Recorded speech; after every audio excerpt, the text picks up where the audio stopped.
also that Space Marines!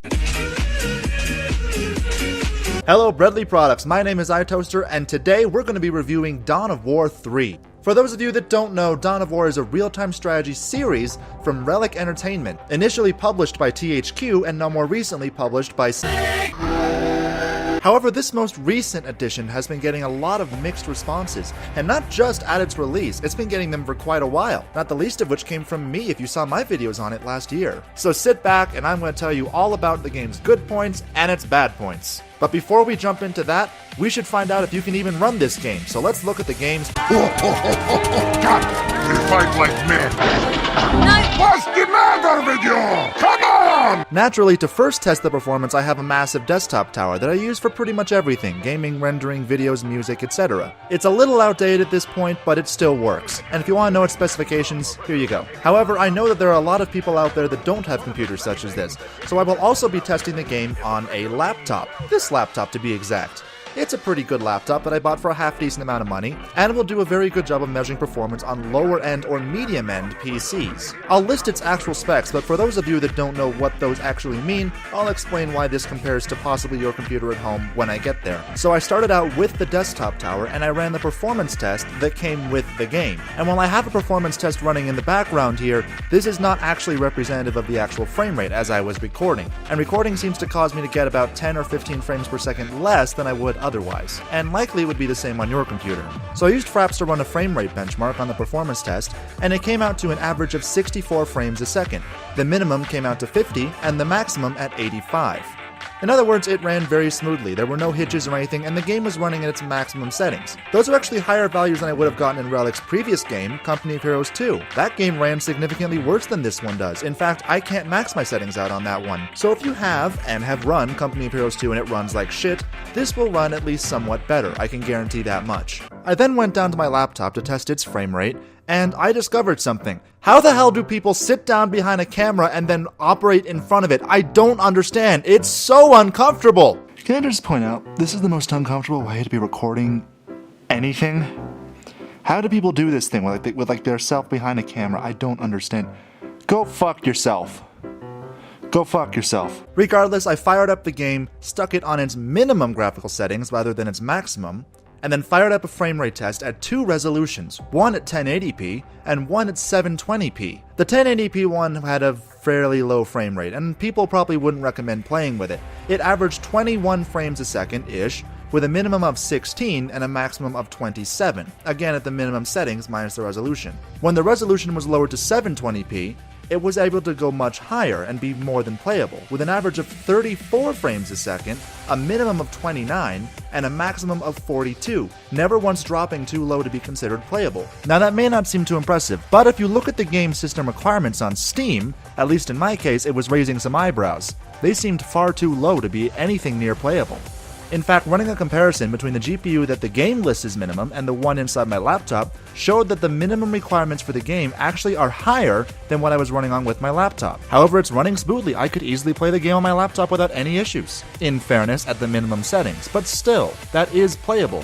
So that's a pretty good sign that the game is well optimized, especially considering that the 460 listed as minimum was a very cheap card from 7 years ago. It didn't even have a full gigabyte of video memory in it, which nowadays you'd be hard pressed to find a card that didn't have at least 2 gigabytes of video memory.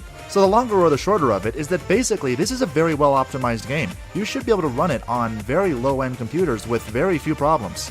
What's more, which is actually kind of surprising considering how multiplayer centric this game is trying to come off as, is that the game has no always online DRM. I pulled my internet cord out, restarted Steam in offline mode, and fired up Dawn of War 3, and sure enough, it runs. You can run the campaign, you can run multiplayer with AI, and you have no issues.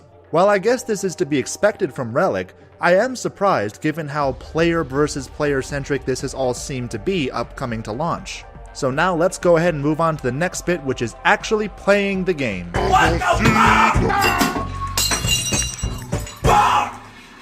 Look, there's no easy way around it. Dawn of War 3 is not a fantastic game. There's a lot of things wrong with it, and the biggest and most glaring issue with it is just the price. For the amount of content that the game has, it should not cost $60. If this were a $15 or $20 game, I would not really have any problems with it.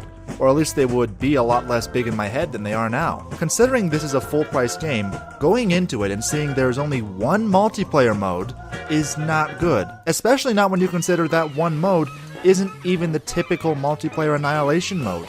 Rather, it's a power core mode that is very similar to that of a MOBA. It runs like this. You take a map that has very defined lanes, you put shield generators on them, you put turrets behind the shield generators, and then you put a power core behind the turrets. You have to take out the shield generators to take out the turrets to take out the power core. The result is that there's a lot of strategies that are just sort of nerfed by it. There's no rushing because the turret will wipe your army far too fast. There's no flanking because there's only a couple places you could be. Hell, some maps only have one turret, one shield generator, so you know where the enemy is going to be at all points in time. All the map design is limited by this game mode too, meaning it has to be built around lanes, it has to be built around this lack of flanking, this lack of rushing, and whatever else, and it severely limits the strategies that players can do. How to make a good map in Dawn of War 3. Open the map editor. Make a map. Add the starting locations. Add the power core, add the turret, add the shield generator. Make sure the map is a great big square. Save. You're done. Now delete the map, empty the recycle bin, go to Steam, go to Dawn of War 3, right click it, go to uninstall, and now go play literally anything else. No, take that! Borealum! Warp spotters!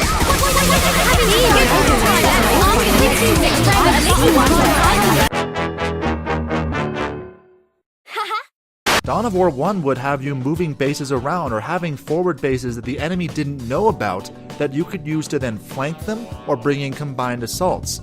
That really can't happen here, unfortunately, because of the way they're designed. And you can't relocate. You can't, as a last-ditch effort, just move and make a new HQ somewhere else because it's stuck where it is. And even if you could relocate, the power core itself is still your main objective. If you're somewhere else on the map, if your whole army and your whole base is somewhere else on the map, and the power core goes down, you've lost. Before accomplishing your objective, you must first destroy your enemy's shield generator and turret.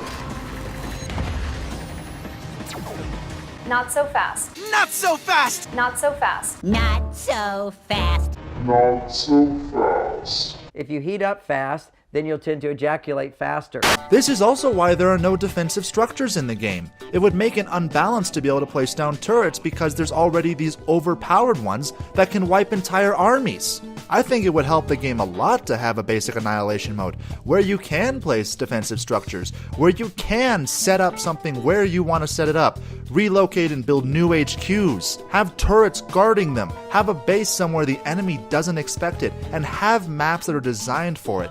Not these tiny, focused, lane-based maps. These are not the big-scale maps that the game promised before launch, and hell, these aren't even the big-scale maps you might see in the campaign. These are very small. The campaign often still has the large-scale stuff going for it, but the multiplayer just doesn't. It feels like such an afterthought. I was ranting non-stop at it, actually. I had to stop and delete my own voice multiple times from screaming at the top of my lungs into a microphone over it. I wouldn't even care if there was another way to play the game. There is not any other way to play this goddamn game. Why? Because this just isn't how Dawn of War should work. This is how no Relic game has ever worked. It doesn't make sense why they would do it now. The game is fun, however. I have to say that. As a good point, the game is genuinely fun for what it is. It's just not worth the asking price. If this was to be the only mode, I would expect to pay 10 or 15 bucks for it. I wouldn't expect to pay 60. Even then, it'd still be worth it to look back at the old Dawn of War. Dawn of War 1, Dawn of War 2, those are games that'll run you down 13, 20 bucks. You can get Dawn of War 1 and all its expansions for 38. And it's a much better deal than this, honestly, and you get a whole lot more out of it.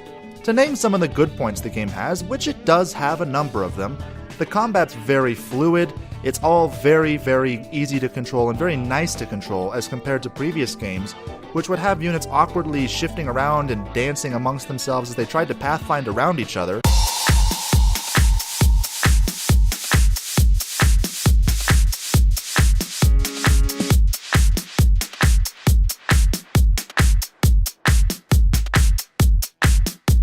It's glorious to look at, the graphics are genuinely astoundingly good, and the effects are very well made, even if the animations remain questionable to a lot of 40K enthusiasts. And the soundtrack is beyond incredible, I love it.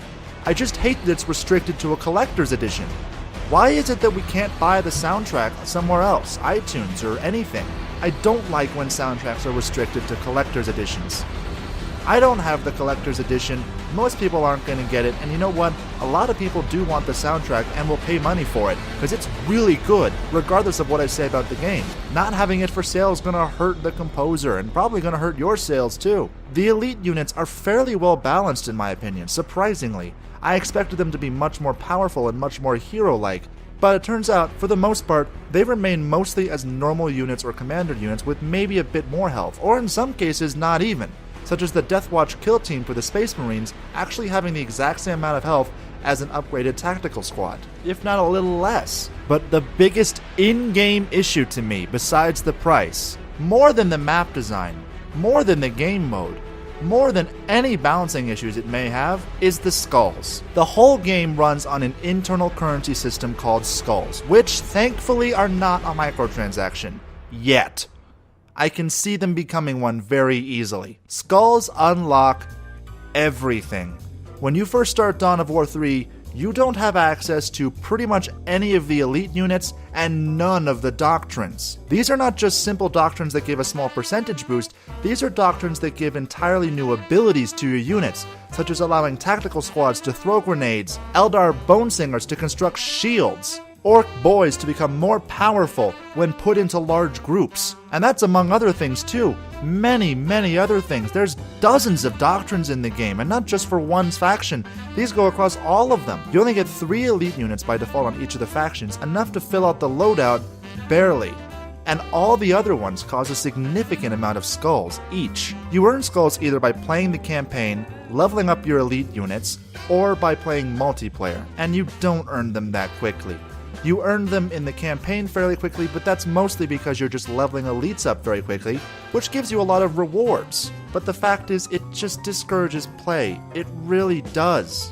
I don't want to go back in and have to grind to try out a new unit, or hell, have to go in and grind just to try out a new doctrine, let alone unit.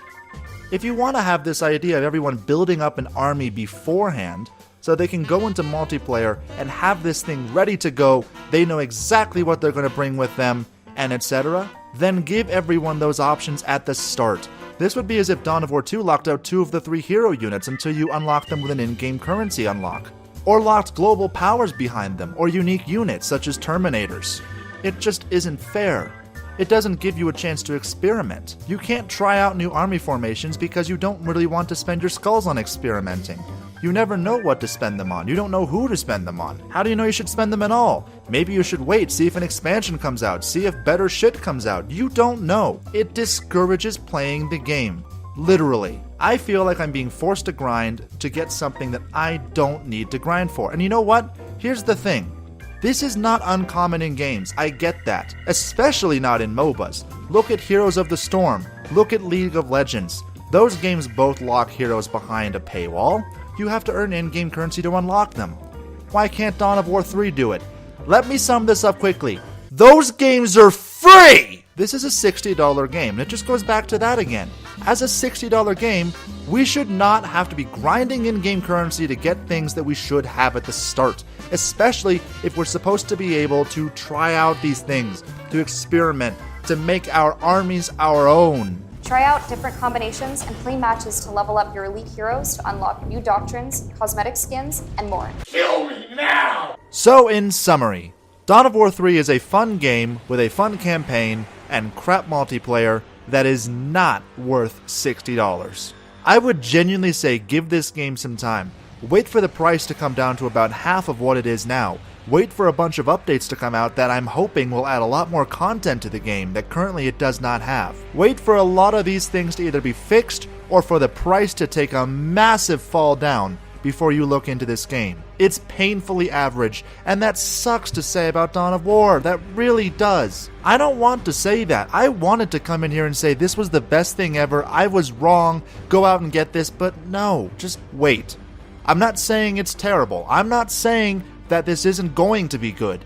But right now, it's just not the game we want. There's too many things wrong with it. There's just not enough content, the price is too high, and there's too many iffy systems. That could totally get patched out or fixed in later updates. If I had to put this game on a scale, I would give it a 5. A 5 out of 10. Right dead smack in the middle.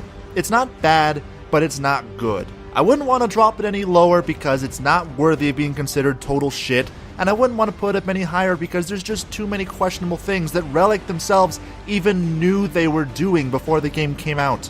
I love Dawn of War, I love 40K, but just wait on this one, please. Discord and bread recipe will be in the description below. I will see you all in the next video. Stay toasty, my friends.